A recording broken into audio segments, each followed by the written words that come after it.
pendant un mois, c'est Speed Théâtre qui t'emmène dans les coulisses du Festival Off d'Avignon. Salut Speed Radio, on se retrouve une nouvelle fois dans le cadre du Festival d'Avignon. On se retrouve cette fois-ci avec la metteuse en scène Simone Bernot et les deux comédiennes Paul Abécassi et Aude d'Argentlieu. Bonjour. Bonjour. Alors, on se retrouve dans le cadre de votre pièce Les Séductrices que vous jouez tous les jours du 7 au 30 juillet à 19h au théâtre Shams. J'espère que je ne me suis pas trompé sur les noms. C'est bon ? Ok, Séductrices, est-ce que vous pouvez nous parler un peu de votre pièce ? Et oui, Les Séductrices, vous entendez que c'est une histoire de femmes. Elles sont deux. Il y a deux femmes, effectivement, Paul Abécassi et Aude d'Argentlieu, deux comédiennes formidables. Elles vont dérouler toute une histoire où les femmes vont se chercher dans leur rapport avec les hommes. Et pour cela, elles vont utiliser un grand mannequin en mousse inanimée, symbole de l'homme. Elles vont chercher à le séduire. Vous pensez bien que lui, le mannequin, il répond pas. Et comme il répond pas, ça va donner lieu à l'expression de tous leurs fantasmes sur les hommes. Qu'est-ce que ça va donner ? Ça va donner que moi, je veux de l'amour et seulement je ne sais pas aborder les hommes. Et pour m'aider dans mes tentatives de séduction, ma psy m'a conseillé une méthode bien particulière que je vais essayer de suivre. Mais je suis pas sûre que ça marche très bien, puis je suis un peu timide. Et moi, je suis en quête de pouvoir. Je suis persuadée que c'est en ayant le pouvoir sur l'homme que je vais me réaliser. Et finalement, je me retrouve dans un parcours initiatique avec ma chère amie. Et on va s'apercevoir qu'on arrive à se retrouver à la fin sur quelque chose de beaucoup plus profond, de beaucoup plus vrai, pour aller dans une vraie rencontre, justement par rapport à l'homme et à ce lien que l'on cherche désespérément tout au long de cette pièce, parce que c'est quand même la quête d'amour, et qu'on va chercher au fond de soi.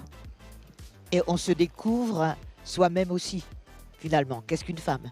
Deux personnages bien différents, un énième personnage comme vous l'avez dit, un pantin en mousse, alors qui n'a pas de réplique comme vous l'avez dit. Le silence, ça représente quoi, le silence de ce pantin, le silence de l'homme, cette représentation silencieuse, je le répète, dans cette pièce?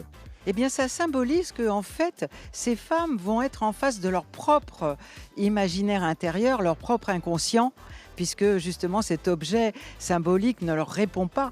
Donc les réponses, elles vont s'adresser au public pour les chercher à l'intérieur d'elles-mêmes. C'est un parcours finalement de chacune de ces femmes pour trouver en elles qu'est-ce que c'est leurs attentes à l'égard de l'homme et comment ces attentes sont quelque part un peu curieuses. Mais pourtant, il y a beaucoup de femmes qui se retrouvent là-dedans. On ne sait pas pourquoi, mais c'est comme ça. C'est une réflexion sur justement ce qui anime les femmes, mais c'est aussi une réflexion sur un mode burlesque. Parce que j'ai écrit cette pièce et j'ai voulu que ces deux femmes soient comme des clowns, des caricatures, pour montrer à quel point les femmes peuvent aller chercher en elles-mêmes la résolution de leurs problèmes à l'égard des hommes. Et il y a beaucoup de spectateurs, hommes, qui voudrait bien prendre la place du mannequin. Pourtant, il vaudrait mieux pas, parce que si vous venez voir, c'est pas terrible ce qui arrive au mannequin, en fin de compte. Ces messieurs ne savent pas ce qu'ils risquent. Justement, en tant que comédienne, jouer alors face et se dévoiler un peu en tant qu'un personnage assez profond, avec des sentiments, qui a son propre caractère, comment on développe ça à travers quelqu'un qui ne répond pas ? On le trouve en soi. Parfaitement, et j'ai envie d'ajouter que pour moi, ça a été aussi un parcours initiatique, parce que je ne suis plus la même depuis le début et aujourd'hui. J'ai fait toute une réflexion à la fois sur le plan philosophique et psychologique, parce que c'est très profond cette pièce. Il y a plusieurs niveaux qu'on peut toucher, chacun là où il en est. Et il n'y a pas de c'est bien ou c'est pas bien. C'est ça qui est merveilleux chez l'homme, c'est chacun son histoire, son parcours de vie, et il va chercher ce qu'il peut recevoir et qui va le faire grandir. Et en fait, j'ai compris une chose ces derniers temps, c'est qu'il faut redonner, puisque ça s'appelle Les Séductrices, donc c'est très fort, c'est puissant, surtout qu'aujourd'hui, le monde de la séduction, on le retrouve dans tous les domaines, partout, c'est un mot très fort, très médiatique, très... Voilà. Mais parfois très galvaudé et qui a perdu pour moi son sens, parce que derrière, il y a dans cette pièce aussi beaucoup le sens, on s'arrête sur la manipulation, parce qu'on rejette la manipulation et finalement, moi je suis une femme de pouvoir et j'ai été manipulée. C'est ce que on comprend dans le personnage et qu'elle veut plus être manipulée, donc elle se dit si je veux plus être manipulée, je prends le pouvoir sur l'autre et c'est moi qui vais manipuler. Donc c'est sûr que je vais gagner. Et en fait non, elle se trompe parce que moi j'ai envie de redonner une définition à la séduction qui est beaucoup plus profonde et séduisante que tout ça.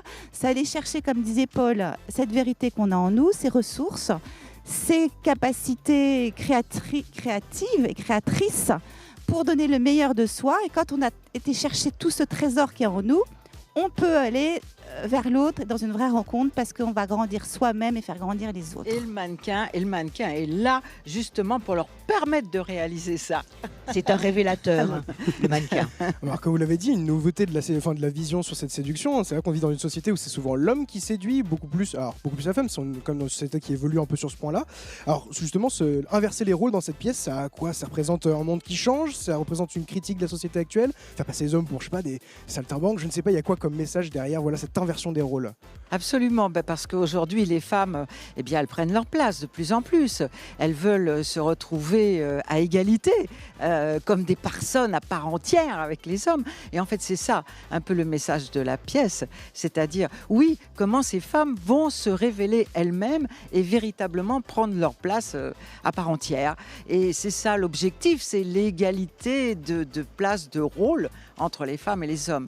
Mais pour ça, il faut que les femmes arrêtent d'attendre des hommes certaines choses. Elles aussi, elles ont un job à faire. Et c'est ce que j'ai voulu dire. Je suis une femme, je peux me permettre d'écrire sur les femmes et de faire une satire des femmes. Et c'est ce que vous avez fait. Alors sur le théâtre en général, élargissons un peu la vision de votre pièce. On a vécu une période assez sombre pour les spectacles, voilà, le Covid. Mais votre pièce parle de l'amour, de la séduction, du rapport homme-femme. En quoi vous pensez que le Covid a changé peut-être un rapport à la séduction? Est-ce que vous représentez un peu ça dans votre pièce aussi? C'est-à-dire que ça a été un retour sur soi-même pour beaucoup de gens. On a été obligés finalement de se regarder, de s'interroger pendant cette période. Et donc ça a pu ouvrir sur une autre vision de soi-même, une autre vision des rapports, des relations. Et de ce fait, je pense que la pièce est à l'ordre du jour. Car cette interrogation et cette nouvelle vision, homme-femme, je crois que les hommes comme les femmes, sont plus ouverts à l'attendre. Qu'on n'est pas là en vengeance, qu'on n'est pas là en revendication, mais plutôt dans un rapport d'évolution interne et personnelle, de façon à ce que la vie à l'extérieur nous amène des choses meilleures, ce que l'on souhaite. Et là, dans le rapport homme-femme. Est-ce que cette expérience pour vous, mesdames les comédiennes, ça a changé votre rapport à vos personnages, justement, ce Covid, cette manière de jouer un personnage féminin dans une société qui a été silencieuse Je sais pendant pas, un certain temps? parce que pendant le confinement, j'ai continué à travailler le personnage. Et ce qui est très intéressant, c'est que, comme on n'avait que ça à faire, le personnage a évolué en moi. La première lecture que j'ai eue de la pièce était une lecture très superficielle. Au premier degré, pour moi, c'est une comédie de boulevard, c'est rigolo. Et petit à petit, j'ai découvert des choses sur les personnages. Et le personnage, ou les personnages, même les deux femmes, ont déteint sur moi comme j'ai pu déteindre sur mon interprétation. Enfin, comme moi-même m'a déteint sur l'interprétation du rôle. Déjà, c'est un petit témoignage par rapport à ce qui peut bouger en nous par rapport à la construction du personnage. C'est que j'ai compris, Simone l'avait défini déjà en elle. Moi, j'ai compris que le pouvoir, au départ, il y avait vraiment l'apprentissage de la lecture du texte, et qui est atypique en fait. C'est une pièce très atypique. Et ce pouvoir qu'elle cherche, finalement, elle le trouve en elle, et on réalise que chacun en a un pouvoir, l'homme aussi bien que la femme. Et ce pouvoir, il est en nous déjà, c'est à nous d'aller le chercher pour trouver le meilleur et garder et trouver cette liberté intérieure. Et ce pouvoir nous permet de décider et d'avoir un libre arbitre sans toujours être dépendant de l'autre. Et quand on trouve cette autonomie intérieure, ça donne une confiance en soi, et on est relié, on est reconnecté à soi-même, à ses émotions. Et on n'a pas besoin de toujours aller demander l'avis des autres, même si c'est très important d'écouter, parce que ça peut aider beaucoup. Mais on va trouver l'essence même de sa quête en nous, et à travers nos qualités, nos ressources, encore une fois. Et ça, pour moi, c'est fondamental, parce que c'est ce qui donne notre liberté intérieure et notre libre arbitre. Donc, on ose être soi-même. Et ça va permettre d'être dans une vraie rencontre parce qu'on va aller vers des personnes avec qui il y a quelque chose de juste, parce qu'on va sentir s'il y a, comment dirais-je, si on arrive à se coordonner. Est-ce qu'on peut vous retrouver sur des réseaux sociaux? Est-ce que votre pièce de théâtre, voilà, on peut en savoir davantage sur des plateformes? Alors oui, il y a eu plusieurs radios, Osmose Radio qui en a parlé. On est dans Avignon à l'unisson. On fait partie bien sûr du festival Off complètement. Et j'ai une page Facebook à Simone Bernot. Voilà, et ainsi que sur Instagram. Alors c'est mon autre activité sur Instagram, c'est Peinture Simone Bernot, mais on trouve quand même les informations. Et par ma Facebook, eh bien, j'ai une chaîne YouTube avec les différentes interviews qui passent dessus. D'accord, super. Je le rappelle, donc au Théâtre Chams, tous les jours de 7 au 31 juillet à 19h, Les Séductrices. Merci beaucoup d'être venu sur Speed Radio. Merci. Du mix et du théâtre, c'est Speed Radio. Découvrez toutes les émissions et podcasts sur le www.speed-radio.com.